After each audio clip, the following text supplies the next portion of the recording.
mga bossing, may problema. Paano ko sa inyo nangyari yung ganito?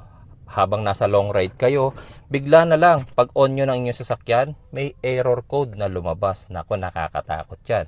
Paano kung wala kang alam sa pag-aayos na sasakyan? E di magka-cry ka na lang. Wag. Tuturuan kita mga bossing kung paano nyo gagawin in case na lumabas yung mga gantong klase ng error, hindi man ganyan, pero ibang klase ng error, ano yung pwede nyo gawin para masolusyonan yung problema. Kadalasang mindset natin pag may lumabas na error code sa ating mga cluster gauge, tatawag agad ng mekaniko. O kaya naman, pag nag-post kayo sa groups, sasabihin nila, tara, scan natin.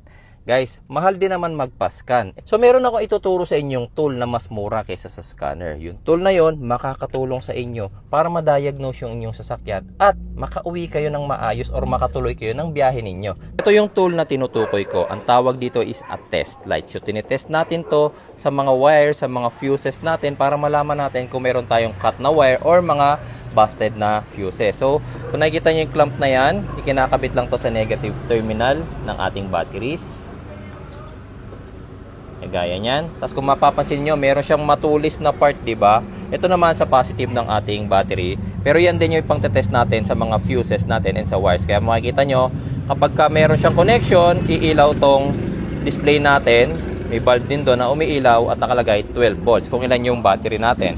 Ngayon, hanapin nyo ngayon yung inyong fuse box tsaka yung inyong relay box. So, itong black box na to, yung ating fuse box and relay box. Kaya makikita nyo, yung mga fuses and relays dyan.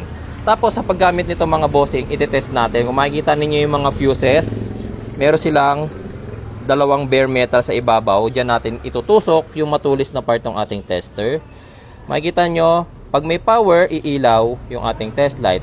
Dalawa mga bossing magkabila. Okay, kapag umilaw siya on both terminals, ibig sabihin good yung fuse na yon, hindi siya busted, kagaya niyan. Test din natin to. Kagaya niyan. Test natin to. Good siya. Test natin tong isa. Good siya. Dito tayo sa isa. Yung isa parang wala. Yan. Meron siya rito. Ito wala siya. Ayan o, wala siya. Okay, meron siya sa kabila. Pero pag dito sa kabila, wala siya. So, tignan natin kung busted ba yung fuse na yon. So, sa mga modernong cars, usually naglalagay na sila nito, yung panghugot ng fuse.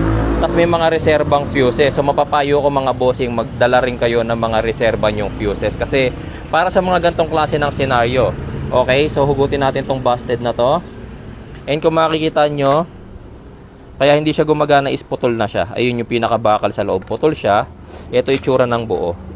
Ayan, buo. Okay, so install natin to. Yan. So nakakabit na. Then check natin ngayon sa loob kung nawala ba yung problema natin. Turn on natin yung ating ignition switch. May lalabas pa bang error?